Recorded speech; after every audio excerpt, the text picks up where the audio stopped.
이제 출애굽기 우리가 살펴볼 텐데요.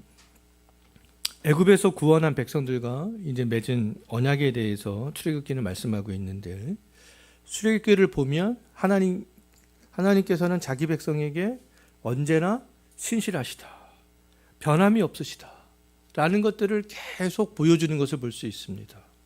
하나님께서는 창세기에서 족장들에게 신실하셨잖아요. 변함없이 함께 하셨습니다.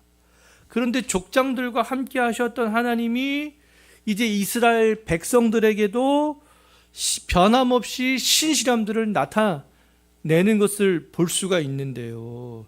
몇 가지로 보게 되면, 첫 번째로 애굽에서 노예로 살 때 그 이스라엘 백성들이 번성하게 하셨습니다. 아까도 우리가 살펴봤지만 이것은 아브라함과의 약속 때문에, 씨에 대한 약속 때문에 애굽에서도 번성했어요.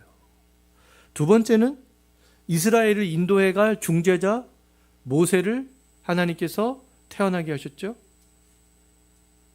세 번째는 애굽에서 종살이하고 있는 자기 백성의 탄식 소리를 하나님께서 듣고 응답하셨습니다. 또 네 번째로 모세를 불러서 이스라엘을 조상에게 약속한 땅으로 인도해 갈 것에 대해서 하나님께서는 말씀하시고 약속하시고 그것을 이루신 것들을 볼 수가 있습니다. 다섯 번째로 하나님께서 그것을 이루시기 위하여서 이스라엘 백성들을 출애굽시키기 위하여서 애굽에 10가지 재앙을 내리잖아요. 그리고 출애굽을 시키는 거죠. 출애굽한 다음에 그들이 광야 생활을 할 때에도 하나님께서는 자기 백성을 지속적으로 보호하시는 것을 볼 수 있습니다. 홍해를 건너게 하시죠. 이것도 보호하는 거 아니겠습니까? 애굽의 군대로부터. 또 목마를 때에는 하나님께서 물을 주시잖아요. 마라에서 물이 써서 먹지 못했을 때 그 쓴물을 하나님께서 단물로 바꿔서 자기 백성들이 마실 수 있게 하시고, 또 광야 생활을 힘들게 걸어가고 있을 때에도 물샘 12과 종려나무 70 그루가 있는 그곳까지 하나님께서 인도해 가시잖아요. 그곳 이름이 엘림 아니겠습니까? 이렇게 그곳에서 쉴 수 있도록 하나님께서 하시고, 또 마사바 무리바에서는 물이 없을 때 반석에서 물을 내서 하나님께서 마실 수 있도록 그렇게 하셨던 것이죠. 또 광야에서도 이스라엘 백성들이 충분히 먹고 살 수 있도록 그렇게 하셨잖아요. 만나와 메추라기를 주셨죠. 그리고 또 전투에서도, 아말렉과의 전투에서도 하나님께서 승리하게 함으로 계속해서 광야길을 갈 수 있도록 그렇게 하셨던 것들을 볼 수가 있겠습니다. 또 모세를 보호하기 위해서 이스라엘 백성들을 효율적으로 통치하기 위해서 1000부장, 100부장, 50부장, 10부장 제도를 하나님께서 주시는 것들을 볼 수 있습니다. 하나님께서는 이처럼 자기 백성에게 지속적으로 계속적으로 신실함의 모습들을 나타내 보이시는 것이죠. 족장들과 함께 하셨던 것처럼 이때에도 아브라함의 후손이 이스라엘 백성들에게도 함께 하시는 것들을 볼 수가 있겠습니다. 자, 출애굽기에서 두 번째로 생각해 볼 내용은 뭐냐면, 하나님께서 이렇게 자기 백성을 인도하시고 이제 시내산에서 하나님께서 나타나신 것, 현현하신 것에 대해서 또 말씀을 하고 있는데요. 하나님께서는 거룩함과 영광스러움으로 나타나셨잖아요. 시내산에서 하나님의 거룩하게 나타나셨는데 산 아래에 있던 백성들이 볼 때는 하나님의 그 거룩함이 어떻게 보였습니까? 맹렬한 불처럼 보였던 것이죠. 그들은 시내산에는 가까이 하지 못했습니다. 그럼에도 불구하고 먼 발치에서 하나님의 거룩함들을 맹렬한 불처럼 보이는 것으로 그렇게 경험을 하게 되었던 것이죠. 시내산에는 모세 혼자 오르게 되는 거 아니겠습니까? 그래서 그를 중재자로 세웠던 모세에게 하나님께서는 율법을 주시는 것이죠. 십계명을 주십니다. 그리고 도덕법, 시민법, 의식법을 주시죠. 도덕법은 변하지 않는 법이 되는 거 아니겠습니까? 대표적인 법이 십계명이죠. 십계명은 시대가 변해도 변하지 않습니다. 이 시민법은 뭐 민법, 상법 이런 거 아니겠어요? 또 의식법은 여러 가지 그 절기라든가 제사의 제도들을 말씀하고 있는 거 아니겠습니까? 근데 이런 법들은 예수 그리스도 안에서 모두 다 성취가 되어진 거 아니겠습니까? 근데 하나님께서는 자기 백성에게 예수 그리스도가 오시기 전까지 이런 율법들을 주심으로 이것들을 순종하게 함으로 거룩한 백성으로 구별되기를 원하셨던 것이죠. 그래서 하나님께서는 시내산에서 영광스럽게 현현을 하셔서 자기 백성들에게 이렇게 율법도 주신 것을 알 수가 있습니다. 자, 세 번째로 또 출애굽기에서 말씀하고 있는 것은 뭐냐면 중재자로 세웠던 모세의 중재 사역이 되겠는데요. 모세가 어떻게 중재 사역을 했는가라고 했을 때 첫 번째로는 하나님이 주신 율법을 이스라엘에게 전달합니다. 시내산에서 많은 율법들을 받았잖아요. 그것을 백성들에게 가서 낭독하는 거 아니겠습니까? 중재자로서 자기 백성에게 그 율법들을 전달했는데 약 한 4가지로 우리가 좀 생각을 해볼 수가 있겠습니다. 첫 번째로 그 율법의 내용은 뭐냐면 하나님의 언약 백성으로 살아야 된다라는 거예요. 하나님의 언약 백성으로 살아야 된다. 하나님의 언약을 지키는 거룩한 나라 왕 같은 제사장으로 너희들은 살아가야 된다. 그것들을 이야기했던 것이죠. 언약 백성으로 살아가는 그런 중요성에 대해서 그 율법들은 담고 있습니다. 그것을 전달했던 거예요. 두 번째는 하나님의 약속을 전달합니다. 하나님의 약속. 나는 너의 하나님이 될 거야. 너희들 계속 보호할 거야. 인도할 거야. 그런 약속들을 전달하는 것을 볼 수 있습니다. 세 번째로는 중재자로서 자기 백성에게 전달할 내용이 뭐냐면 하나님과 시내산에서 언약 체결을 한 것. 그 율법을 전달한 것. 그것들을 알 수 있죠.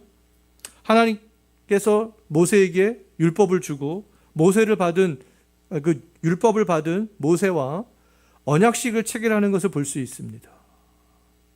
제단을 쌓고 지파대로 12기둥을 세우고 소의 피를 제단에 뿌리면서 언약식을 체결하죠. 그렇게 언약식을 체결하면서 백성들을 다 모아놓고 그 율법서들을 쭉 낭독합니다. 하나님께서는 이런 하나님이야. 너희들은 언약 백성으로서 이렇게 해야 돼. 하나님께서 우리에게 이러한 말씀들을 주셨어. 그것들을 쭉 낭독해 나갑니다. 그래서 율법으로 자기 백성들을 이렇게 구별시켜 나가는 것들을 볼 수가 있습니다. 자, 창세기 17장에서 아브라함과 하나님께서 언약을 맺었잖아요. 아브라함의 언약이 아브라함의 후손들에게 적용이 되었습니다. 이삭에게 적용이 되었고 야곱에게 적용되었고 야곱의 12아들을 통해서 형성된 이스라엘 백성들에게 적용이 되었잖아요. 이렇게 시내산에서 맺은 언약은 이제 아브라함의 후손이 또 이스라엘 백성들에게 계속 적용되는 거 아니겠습니까? 우리가 언약의 개념에 대해서 우리가 그 지난 시간에 살펴봤는데 언약은 어때요? 하나님과 언약을 맺은 즉시 효력이 발생하는 거 아니겠습니까? 아브라함의 언약은 아브라함과 언약을 맺은 즉시 그 효력이 발생하는 거잖아요.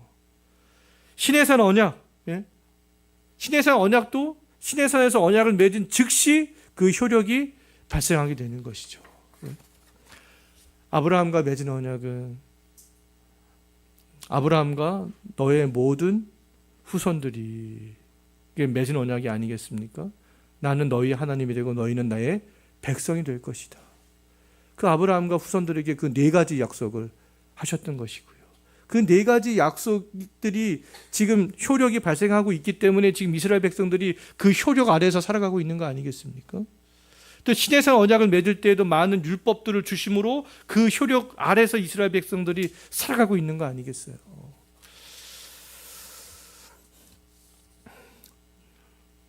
자, 또 이제 성막과 성막을 섬긴 제사장과 안식일에 대한 규례에 대해서 말씀하고 있는데요. 제사장에 대한 규례에 대해서 말씀합니다. 하나님의 임재의 상징인 성막, 그건 제사장들이 출입하여서 할 수 있는 일들에 대해서 말씀하고 있죠. 광야에서는 성막이고 이제 예루살렘으로 가면 성전이라는 거 아니겠습니까? 그러니까 제사장들은 광야에서는 성막에서 하나님을 섬기고 예루살렘으로 가면 성전에서 하나님을 섬기는 그런 일들을 하게 되는 것이죠. 그 다음에 또 안식일 규례에 대해서 하나님께서 말씀하고 있는데, 하나님께서는 아브라함과 언약을 맺으면서 언약의 징표로 삼았던 것이 있죠. 할례를 언약의 징표로 삼았습니다.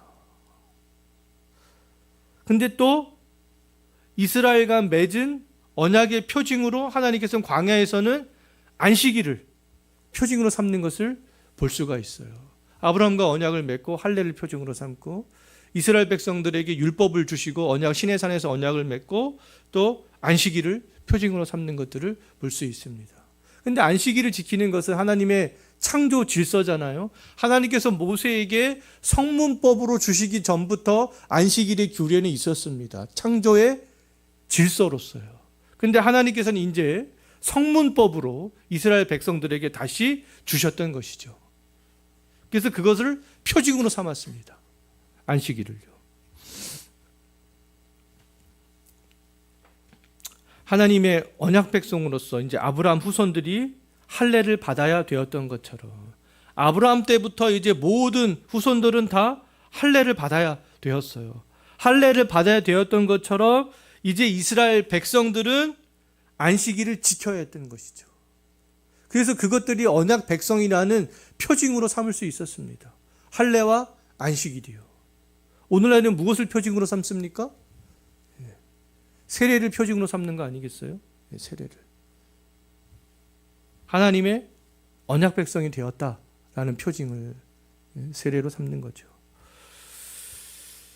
또 세례받은 사람들은 또 주의를 지키는 거 아니겠습니까? 자, 모세가 또 어떻게 중재 사역을 했냐면 배교한 백성들을 위해서 중재하는 것을 볼 수 있습니다. 이스라엘 백성들이 금송아지 형상을 숭배하잖아요.